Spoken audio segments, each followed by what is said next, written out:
Retro ஆன்மீகம் நேயர்களுக்கு வணக்கம். நான் உங்கள் பிருந்தா சங்கர். இன்று நம்மோடு சிறப்பு விருந்தினரா இணைந்திருப்பது யாம் இருக்க பயமே ஜோதிடர் அருண்குமார் அவர்கள். வணக்கம் சார். வணக்கம்மா. மே 26 வாக்கிய பஞ்சாங்கத்தின்படி வரக்கூடிய குரு பயிற்சி அனைத்து மக்களுக்கும் எந்த மாதிரியான நற்பலன்கள் மற்றும் அதிர்ஷ்டங்களை கொட்டி கொடுக்க போகுது? நவகிரகங்கள்ல முக்கியமான பயிற்சியாக பார்க்கப்படக்கூடியது குரு பகவானுடைய பயிற்சின்னு சொல்லுவாங்க. கிரகங்கள்ல ஒரு ஜாதகத்துக்கு குருவினுடைய பலன் இருந்துச்சுன்னா திருவினுடைய அருள் கிடைச்ச மாதிரி நம்ம கேள்விப்பட்டிருப்போம். தெய்வங்கள் அத்தனை பேரும் ஒரு ஜாதகத்துக்கு முழு பலன்களை கொடுக்கக்கூடிய ஒரு நேரம் அப்படின்னு பார்த்தோம்னா சுய ஜாதகத்துல குரு பலன் இருக்கா. குரு பலன் அப்படின்றது ராசிக்கு 2, 5, 7, 9, 11வது இடத்துல குரு எப்பொழுதெல்லாம் வருகிறாரோ அப்பொழுதெல்லாம் குரு பலன் ஒரு ஜாதகத்துக்கு வரும். அப்படி வரக்கூடிய காலகட்டத்தில் கல்யாணம் பண்ணுறதுல தொடங்கி, வீடு கட்டுறதுல தொடங்கி, சுபகாரியம் சுப நிகழ்ச்சிகள் பண்ணுறதுல தொடங்கி ஒரு மனிதன் வாழ்க்கைக்கு தேவையான நல்ல செயல்கள் அத்தனையும் இந்த குரு பலன் இருக்கும் பொழுது தொடங்கி செய்யலாம். இந்த குரு பெயர்ச்சிக்கு ஒரு மிகப்பெரிய விசேஷம் என்ன அப்படின்னா, கடக ராசியில குரு பகவான் கிட்டத்தட்ட 12 வருஷத்துக்கு பிறகு தன்னுடைய உச்ச வீடுன்னு சொல்லக்கூடிய சொந்த வீட்டுக்கு நிகரான ஒரு வீடு, அந்த உச்ச வீட்டில் உச்சம் அடைஞ்சு மிக அற்புதமான பலனை கொடுக்க காத்திருக்கார். கடகம் சந்திரனுக்கு அதிபதியான வீடா இருக்கிறதுனால கடகத்துல குரு உச்சம் அடையக்கூடிய காலகட்டம் குரு சந்திர யோகத்தை ஏற்படுத்துறாரு. அந்த குரு சந்திர யோகம் ஏற்பட்டு அவர் பார்க்கக்கூடிய ராசிகள் ரொம்ப அற்புதமான ராசியை பார்க்குது. அதுல முதல் ராசியா விருட்சிக ராசிக்காரர்களை பார்க்கிறாரு, அதற்கு அடுத்த ராசியா மகர ராசிக்காரர்களை பார்க்கிறாரு, அதற்கு அடுத்ததா மீன ராசிக்காரர்களை பார்க்கிறாரு.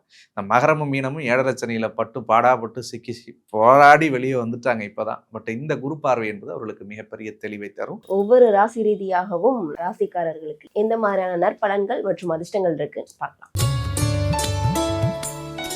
சார், மகர ராசிக்காரர்களுக்கு 2026 வரக்கூடிய குரு பயிற்சி எந்த மாதிரியான அதிர்ஷ்டங்களை கொட்டி கொடுக்க போகுது? குரு பயிற்சியில நல்ல பலன்களை பார்க்கக்கூடிய ராசிக்காரர்கள்ல மகர ராசிக்காரர்களும் முதன்மையானவர்களாக இருக்கிறார்கள். கிட்டத்தட்ட 8 வருஷம் மேபி நம்ம வீடியோ பார்த்தவங்க, நம்ம சேனலை பார்த்தவங்க எல்லாத்துக்குமே தெரிஞ்சிருக்கும். அந்த வார்த்தையை நான் மாற்றியே பேசியிருக்க மாட்டேன். ஒன்று நீங்கள் பொண்ணை இழந்திருக்கணும், அல்லது பொருளை இழந்திருக்கணும், அல்லது உயிரை கொடுத்துருக்கணும்னு சொல்லியிருப்பேன். ஏன்னா 7.5 சனியோட ஒரு மிகப்பெரிய தாக்கம் அடித்த ராசி மகர ராசி. வாழ்க்கையை கற்றுக் கொடுத்தார் சனி பகவான்னு சொல்லலாம். சரி, தப்பு, நல்லது, கெட்டது, இழப்பு, ஏமாற்றம், துரோகம், வலி, எது எது யார் யார் எப்படி என்ன நீ பண்ணணும், எதை செஞ்சால் அவன் வாழ்க்கை நல்லா இருக்குன்றதெல்லாம் கிளியர் கட்டாக ஒரு ப்ளூ பிரிண்டே கையில் கொடுத்துட்டு போயிட்டார். அவர் போனதுக்கு பிறகு கூட மகராசிக்காரர்கள் சனி பயிற்சியாயும் கூட எங்களுக்கு ஒன்றும் தெரியலையே, மனசுல குழப்பம் இருக்குது, இப்போதாங்க அதிக பிரச்சனையாக இருக்குது, இப்போ தான் அதிக போராட்டமாக இருக்குது அப்படின்லாம் நிறைய பேர் நீங்கள் புலம்பிட்டு இருந்திருப்பீங்க. உங்கள் மனசுக்கு தெரியும். கவலையப்படாதீங்க. வரக்கூடிய மே 26ஆம் தேதிக்கு பிறகு வரக்கூடிய நாள் மகர ராசிக்கு ஒரு பொற்காலம்னே சொல்லுவேன். குறிப்பா 12 வருஷத்துக்கு பிறகு சமசப்தமஸ்தானத்துல குரு உச்சமடைஞ்சு நேரடியா ராசியை பார்க்கிறார் 7வது பார்வையா. அப்ப 7வது பார்வையா ராசியை பார்க்கும் பொழுது ஒரு மறு தெளிவு, ஒரு மறு பிறப்பு, ஒரு மறு மலர்ச்சி அவங்களுக்கு உடம்புலையும் வரும், மனசுலையும் வரும், அவருடைய சிந்தனைகள்லையும் வரும்னே சொல்லலாம். ஸோ இதுக்கு முன்னாடி எந்த விஷயங்கள்லாம் மகர ராசிக்கு கஷ்டம், தடை, பிரச்சனை, நெருக்கடின்னு நினைச்சிங்களோ அது இதுதான் சொல்லிலாம் நான் சிரமப்படுத்த விருப்பப்படலை. உங்களுடைய சூழலுக்கு ஏற்ப நீங்கள் எதையெல்லாம் சிரமமாக நினைத்தீர்களோ அந்த விஷயங்கள் அத்தனையும் மாறும். மகரத்துக்கு முக்கியமான விஷயமா நான் சொல்லணும்னு நினைக்கிறது, 3வது இடத்தை குரு உச்சமடைஞ்சு பார்க்கறதுனால புதிய தன்னம்பிக்கை, புதிய தைரியம், புதிய தெம்பு, புதிய தெளிவு வரும். யாரா இது, இந்த தம்பியா அப்படி வராரு, இந்த பாப்பாவா அப்படி வருது அப்படின்லாம் 10 பேர் மூக்கு மேல விரல வைக்கிற அளவுக்கு உங்களுடைய வாழ்க்கையினுடைய தரம் சத்தியமாக உயரும். சார், குடும்பத்தை இழந்துட்டேன் சார், வாழ்க்கையை இழந்துட்டேன் சார், எனக்காக நான் வாழவே இல்லை சார் அப்படின்னு நினைக்கிற மகர ராசிக்காரர்கள் கண்டிப்பாக உங்களுக்காக உங்களுடைய வாழ்வை நீங்கள் தொடங்குவீர்கள்.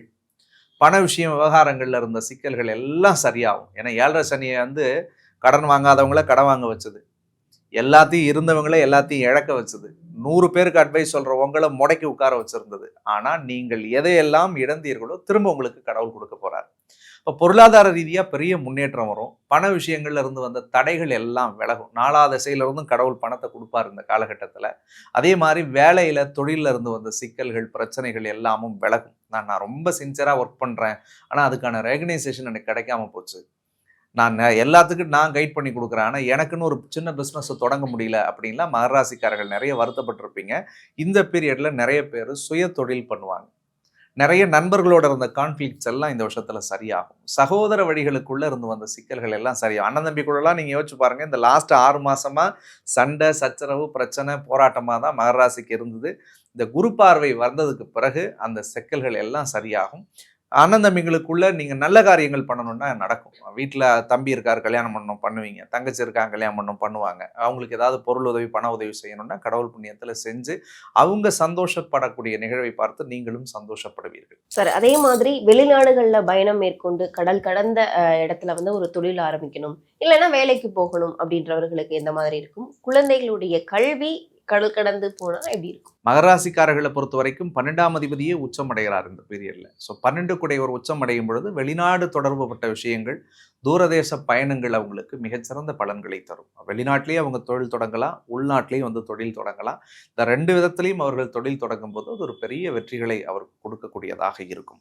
குறிப்பா 6ல குரு இருக்கும் பொழுது கடன் நெருக்கடியில நிறைய அந்த ஒரு வருஷத்துல மாட்டி தவிச்சிருப்பாங்க. இது 7 சனி ஆரம்பிச்சதுல இருந்தே நடந்தது. இந்த ஒரு வருஷம் ரொம்ப லாக் ஆனாங்க. கிரெடிட் கார்டில் லாக் ஆகிருப்பாங்க, லோன் போட்டு லாக் ஆகிருப்பீங்க, கைமாத்து ஒரு 10,000 பணம் வாங்கி கூட திருப்ப கொடுக்க முடியாத அவஸ்தைப்பட்டிருப்பாங்க, அசிங்கப்பட்டிருப்பாங்க மகர ராசிக்காரர்கள். அப்ப அந்த கஷ்டங்கள் எல்லாம் மாறும். கடன் நெருக்கடி தீரும், உடம்புல இருந்த பிரச்சனை சரியாகும், போட்டி பொறாமை ஏதாவது இருந்துச்சுன்னா அது தானா உங்களை விட்டு விலகி போயிடுவாங்க. 7ல குரு வர்றது ஒரு பெரிய பலம். கல்யாணமே எங்களுக்கு நடக்கல சார், இந்த 7 சனி ஆரம்பிச்சதுல இருந்து கல்யாணம் என்னைக்கு நடந்துரும், நாளைக்கு நடந்துரும், நடந்துரும்னு சொல்லி நாங்கள் முயற்சி பண்ணிக்கிட்டே இருக்கோம், அது எங்களுக்கு கூடி வரவே இல்லை அப்படின்னு நினைக்கக்கூடிய மகராசிக்காரர்களுக்கு நிச்சயமாக திருமணம் கூடி வரும். இந்த 7 சனியில கல்யாணம் பண்ணிட்டேன் சார், ஏன்டா பண்ணன்னு தெரியல சார், ஒரு நாள் போறது ஒரு வருஷம் போற மாதிரி இருக்கு, நான் ஒன்று சொன்னா பொண்டாட்டிக்கு ஆகல, பொண்டாட்டி ஒன்று சொன்னா எனக்கு ஆகல, விவாகரத்து வரைக்கும் போயிடலாமா அப்படின்னு புலம்பக்கூடியவர்களா நீங்க இருந்தீங்கன்னா கண்டிப்பா கவலைப்பட வேணாம். இந்த குரு பெயர்ச்சிக்கு பிறகு உங்க குடும்பத்துல சந்தோஷம், அமைதி, அந்யோன்யம் பெருகக்கூடிய வாய்ப்பு ஏற்படும். ஏற்கனவே உங்களை விட்டு விலகி போனவங்கெல்லாம் விரும்பி வருவாங்க.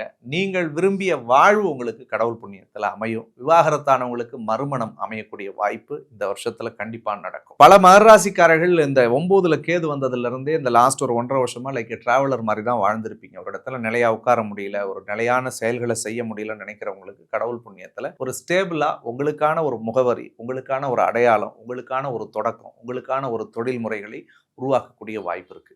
பல மகராசிக்காரர்களுக்கு மே 26க்கு பிறகு புதிய பட்டம், புதிய பதவி, புதிய பொறுப்பு, புதிய புகழை கடவுள் கொடுக்கறதுக்கு காத்துக்கிட்டு இருக்கிறாரு.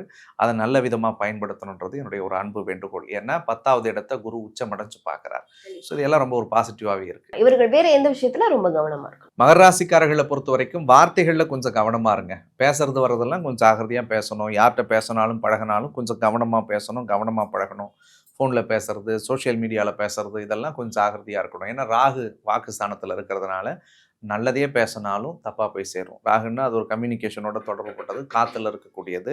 அப்போ அது வந்து நீங்கள் தப்பே பண்ணாட்டியும் உங்களை விமர்சனம் பண்ணுவாங்க, உங்கள் மேலே ஒரு பழி வரும், உருவகப்படுத்துவாங்க. அதில் கொஞ்சம் நீங்கள் ஜாகிரதையாக இருக்கணும்.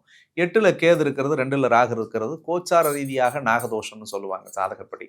இந்த சர்ப்பதோஷம் இருந்துச்சுன்னா என்ன பண்ணும், உறவுகளுக்குள்ள சிக்கல் வரும். கணவன் மனைவியாக இருந்தால் கொஞ்சம் விட்டு கொடுத்து போகணும் அந்த பீரியடில். அப்படி இல்லைன்னா சந்தேக மனப்பான்மை வரும். ஆண் பெண்ணை சந்தேகப்படுறது, பெண் ஆணை சந்தேகப்படுறது வரும். தவறான உறவுகளும் தவறான எண்ணம் சிந்தனைகளும் வரும் இந்த பீரியடில்.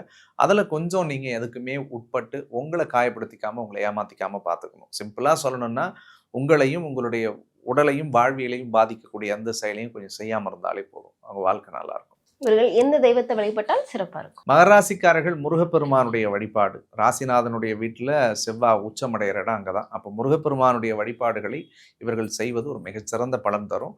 நேரம் இருந்துச்சுன்னா ஒரு முறை பக்கத்தில் இருக்கக்கூடிய முருகப்பெருமானுடைய கோவில், எந்த கோவிலாக இருந்தாலும் செவ்வாய்க்கிழமை அல்லது சஷ்டி திதி அல்லது விசாக நட்சத்திரம் வரக்கூடிய அந்த 3 நாளில் ஏதாவது ஒரு நாள் இவங்க தேர்ந்தெடுத்து பக்கத்தில் இருக்கிற முருகனுக்கு போயிட்டு உங்கள் கையால் ஒரு செவ்வரளிப்பு மாலை போட்டு மனமுருக இறைவனை பிரார்த்தனை பண்ணி வழிபட்டுட்டு வரும் பொழுது அவருடைய வாழ்வு 100 மடங்கு வெற்றி அடையும். சார், குரு பயிற்சியில குரு பலன் இருக்கக்கூடிய ராசிகள் அப்படின்னா எந்தெந்த ராசிகள்? ஸோ இதில் ரொம்ப முக்கியமான இடத்துல இருக்கக்கூடியது மிதுன ராசிக்காரர்களுக்கு. ராசிக்கு 2வது இடத்துல குரு வர்றதுனால இந்த குரு பயிற்சியில் முக்கியமான பலன்கள் பார்க்கக்கூடிய ராசிக்காரர்களில் மிதுன ராசிக்காரர்களும் முதன்மையாக இருக்கீங்க. ஸோ நீங்கள் தொடக்கூடிய அத்தனை காரியங்களும் தொட்டதெல்லாம் தொடங்குற மாதிரி ஒரு நல்ல அனுகூலத்தை ஏற்படுத்தக்கூடியதாக இருக்கு. அதற்கு அடுத்தது ஏற்கனவே 7.5 சனி ஒரு 2.5 வருஷம் அடிபட்டு வாழ்க்கையில் ஒரு தெளிவு கிடைச்சிடாதான்னு இயங்கக்கூடிய மீனராசிக்காரர்களுக்கு 5வது இடத்துல குரு பகவான் உச்சமடைஞ்சு வர்றது அவர்களுடைய வாழ்க்கைக்கு ஒரு மிகப்பெரிய தெளிவையும் ஒரு நல்ல வழிகாட்டுதலையும் இந்த குரு பகவான் காட்டப் போறார் அப்படின்றதுல எந்த விதமான மாற்று கருத்தும் கிடையாது. அதற்கு அடுத்தது ரொம்ப முக்கியமா இந்த 8 வருஷ வாழ்க்கையில 7.5 சனி ஆரம்பிச்சு படுத்தி எடுத்ததுன்னு புலம்பணும். மகராசிக்காரர்களுக்கு 6ஆம் இடத்துல மறைஞ்சிருந்த குரு 7க்கு வரார். அப்ப 7.5 சனியில் பட்ட அத்தனை வழிகளுக்கும் மகராசிக்காரர்களுக்கு கடவுள் ஒரு மிகப்பெரிய வெளிச்சத்தையும் விடியலையும் தரக்கூடிய அடிப்படையில் இந்த குருவினுடைய பரிபூரண பயிற்சி வருதுன்னு சொல்லலாம். விருச்சிக ராசிக்காரர்களுக்கு எப்போதுமே ஒரு விடியல் இல்லையா அப்படின்னு ஏங்கிட்டு இருந்த அவங்களுக்கு 9வது இடத்துல குரு பகவான் வர்றது ஒரு மிகச்சிறந்த பலன் தரக்கூடிய அடிப்படையில் இருக்குன்னு சொல்லணும். ஏன்னா ஓடிப்போன ராஜாவுக்கு 9ல குரு வந்தா போற இடமெல்லாம் சொந்த இடம், பட்ட கஷ்டங்கள் எல்லாம் மாறி வாழ்க்கையில ஒரு நல்ல உயர்ந்த இடத்துக்கு போகக்கூடிய ஒரு அனுகூல பிராப்தத்தை கொடுக்கும். அந்த லாஸ்ட் பட் நாட் லீஸ்ட்ன்ற மாதிரி கன்னிராசிக்கு 10ல குரு இருந்து வேலை பண விஷயங்கள்ல இருந்த தடைகள்ல இருந்து அவங்கள மீட்டு கொண்டு வந்து ஒரு புதிய பட்டம், புதிய பதவி, பொறுப்பு, புகழ், கை நிறைய பணம் வச்சு செலவு பண்ற மாதிரி ஒரு நல்ல உத்தியோகம், இது எல்லாத்தையும் கொடுக்கக்கூடிய அடிப்படையில 11ஆம் இடத்துல குரு பகவான் உச்சமடைஞ்சு வரார். இந்த மேற்கூறிய ராசிக்காரர்களுக்கு குருவினுடைய பரிபூரண நேரடி பலன்கள் 100% கிடைக்குது. மற்ற ராசிக்காரர்கள்லாம் பயப்பட வேணாம், அப்ப எங்களுக்கெல்லாம் ஒண்ணுமே இல்லையான்லாம் நினைக்க தேவையில்லை. 12 ராசிக்காரர்களுக்கும் குரு பகவான் வந்து அமரக்கூடிய இடத்தை பொறுத்தும், அந்த குரு உங்களுடைய சுய ராசிக்கு எந்தெந்த இடத்தெல்லாம் பார்க்கிறாருன்றதை பொறுத்தும் மிகச்சிறந்த நல்ல பலன்கள் இருக்கு. அதை நீங்க கண்டிப்பா தொடர்ந்து பார்க்கலாம். கண்டிப்பா நீங்க சொன்ன எல்லா நற்பலன்களும் அனைத்து ராசிக்காரர்களுக்கும் ரொம்பவே பயனுள்ளதா இருக்கும். கண்டிப்பா தொடர்ந்து வேறொரு பதிவுல சந்திக்கலாம். நன்றி. நன்றிம்மா.